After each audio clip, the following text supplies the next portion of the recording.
Broensis, kepolisian terus melakukan pengungkapan terhadap kasus kejahatan. Semua ini dilakukan demi keamanan dan juga kenyamanan masyarakat.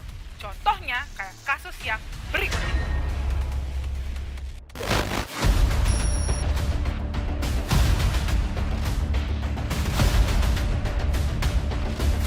Aksi dua orang menjarah isi toko di Kota Bima NTB terekam kamera pengawas. Uniknya kedua pelaku memasuki toko dengan menutup kepala mereka menggunakan kardus.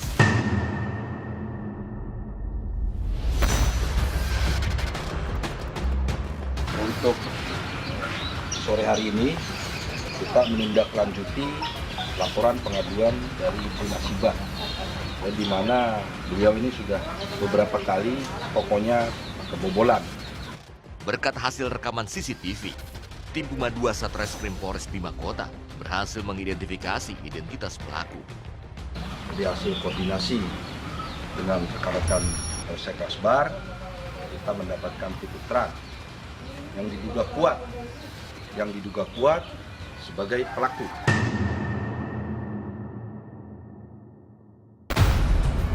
Pelaku teridentifikasi berinisial AS 24 tahun dan AA 28 tahun, warga Kelurahan Tanjung, Kecamatan Rasanai Barat. Tim Puma pun langsung lakukan persiapan penangkapan. Pada rekan-rekan saya harapkan saling mengawasi antar rekan. Siap, gerak.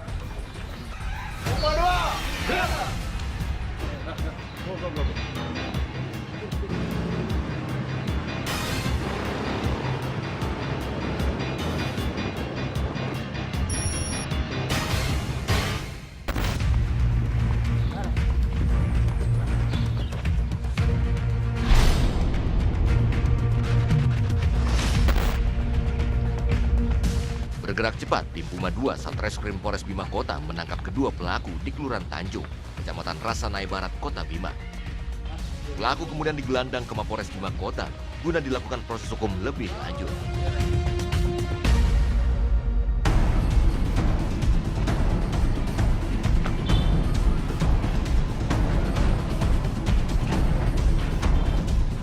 Dari hasil interogasi, kedua pelaku mengaku telah membobol toko di Pasar Raya Kota Bima dan menjarah sejumlah barang isi toko, kemudian menjualnya. Wah, udah berapa kali bobol toko? Hah? Satu kali. Sama ini? Iya. Hah? Berapa uang sih? 5 juta. Hah? 6 juta? Iya. Kalian bagi? Saya 1 juta. Bagi bertiga? Iya, bagi bertiga. Pakai apa? Masuk tokonya? Pakai kartu. Pakai kardus? Iya, pakai kardus. Dan modus operandi daripada kasus pembobolan pertokoan ini, mereka para pelaku menggunakan kardus untuk menutupi wajahnya dengan maksud supaya tidak termonitor oleh alat atau CCTV yang dipasang oleh pemilik toko. Akan tetapi berkat kerjasama dan informasi yang diberikan oleh masyarakat kepada tim tindak atau tim Puma 2 Polres Bima Kota, sehingga dilakukan penyelidikan dan pendalaman terhadap kasus ini dan dapat terdeteksi lewat CCTV tentang identitas daripada pelaku. Lalu tim Puma bergerak untuk melakukan penangkapan terhadap yang bersangkutan. Pelaku diancam dengan pasal 362 KUHP dengan ancaman pidana penjara paling lama 5 tahun.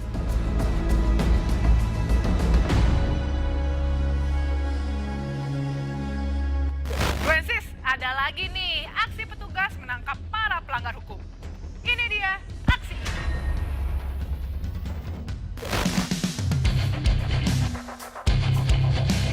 Setelah melakukan pengejaran selama seminggu, tim gabungan TKP 308, Subdit Jatanras Polda Lampung, bersama Satreskrim Polres Lampung Timur dan Polsek Wai Bungur akhirnya berhasil menemukan lokasi persembunyian pelaku perampokan sadis karyawati Bear Iling. Leli Agustin 20 tahun tewas saat berusaha menghentikan perampok yang mengambil uang sebesar 50 juta rupiah Minggu ketiga Januari 2022 lalu.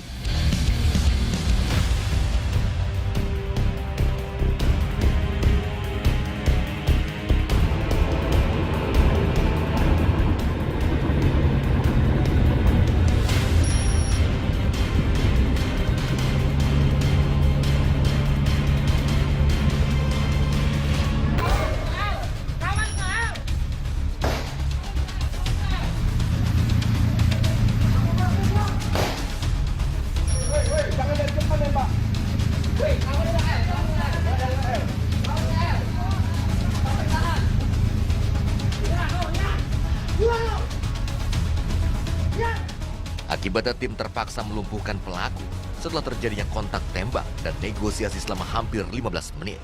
Nyerah, hei! Nyerah! Hajar! Maju dari depan. Ayo dari depan, yuk sama gue ya. Ayo. Cepat. Beli, awas, beli.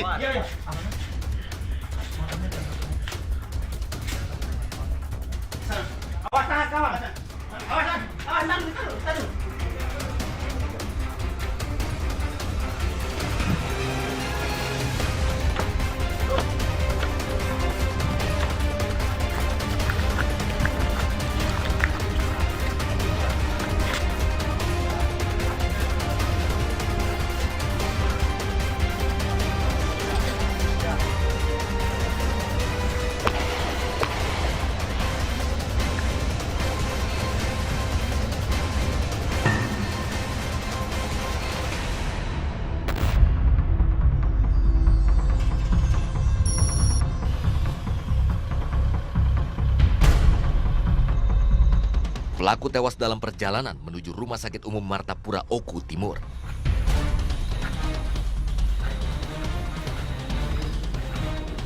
Pelaku perampokan sadis yang menewaskan pegawai Bank BRI Iling di Waibungur, Lampung Timur ini bernama Abdian alias Andrian alias Dian, 34 tahun. Warga desa Pemetung Basuki, Kecamatan Buai Pemuka Peliung, Kabupaten Ogan Komering Ulu Timur, Sumatera Selatan. Pasca melumpuhkan pelaku, polisi menemukan 3 pucuk senjata api rakitan dan belasan amunisi milik pelaku. Polisi juga turut memeriksa 3 orang lain yang berada di lokasi yang sama yang patut diduga berkaitan dengan upaya membantu pelaku.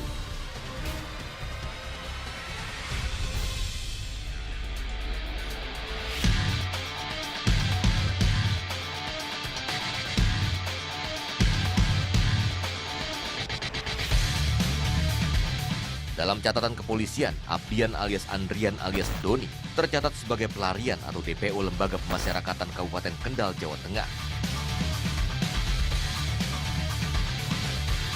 Ia melarikan diri dari lapas Kendal pada November 2021 lalu. Direktur Kriminal Umum Polda Lampung, Kombes Pol Renold Hutagalung, bersama Kasubdit Jatanras, AKBP Yustam Dwi Eno, langsung menuju lokasi penangkapan pelaku rampok untuk memimpin langsungnya olah TKP. Hari ini kita kerja cepat, langsung kita cabut. Itu dengan pengadilan. Nah, nanti.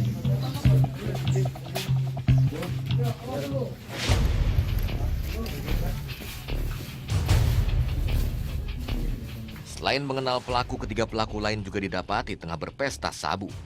Hasil pemeriksaan ketiganya positif menggunakan narkoba. Di dalam rumah, polisi juga mendapati sepeda motor milik pelaku dengan bentuk yang tak utuh lagi. Sepeda motor ini sebelumnya digunakan untuk melakukan kejahatan. Tim gabungan menemukan sejumlah barang bukti dan fakta baru. Ada nyangkut ya Mas. Dikawal petugas jajaran Polres Oku Timur dan kembali menggali identifikasi di dalam rumah orang tua pelaku. Polisi pun menemukan sejumlah titik bekas penembakan yang masih terdapat proyektilnya.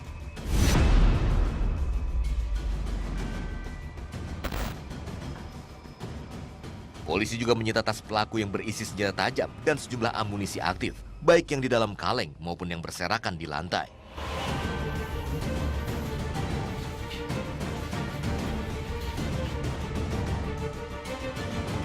Ini adalah lokasi di mana persembunyian pelaku yang kemarin melakukan tindak pidana di Lampung Timur. Pada saat dilakukan penggerbekan, terjadilah perlawanan secara aktif yang dilakukan oleh tersangka dengan menggunakan 3 senjata api rakitan. Tapi kita akan pastikan dulu secara forensik. Izin Pak, boleh ditunjukkan tempat apa yang proyektil yang masih Ada bisa kita... beberapa proyektil yang memang masih ada di TKP. Ini salah satunya. Kemudian ini kita kasih tanda untuk TKP juga untuk identifikasi. Siap. Kemudian ada beberapa yang masih bisa juga. Karena arahnya dari tempat persembunyian melakukan perlawanan penembakan yang membabi buta dengan brutal. Ini juga diantaranya. Ini ada juga.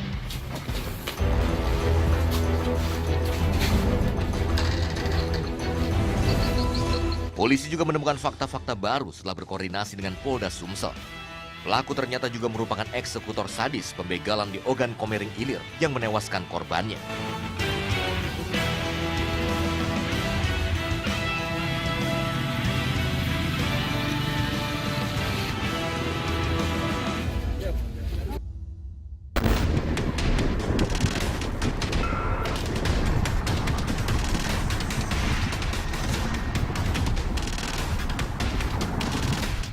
Ia lakukan pembegalan sadis terhadap korban laki-laki, pengendara sepeda motor Matic, yang tewas ditembak pelaku di depan istri dan anaknya setelah merampas sepeda motor yang dikendarainya. Ini peluru aktif yang ditemukan saat olah TKP kedua.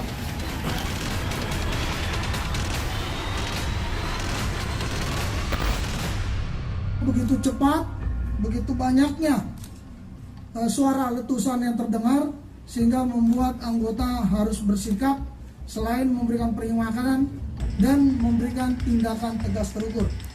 Untuk pelaku sendiri memang sudah terindikasi baik pelaku ini telah menjadi residivis yang dimulai dari tahun 2016 selaku pelaku curanmor dari Polda Sumsel, 2018 DPO curanmor dari Polda Sumsel, dan tahun 2020 melakukan curas Indomart di Jawa Tengah, melaksanakan menjalani hukuman di Lapas Kendal, dan November 2021 kabur dari Lapas Kendal.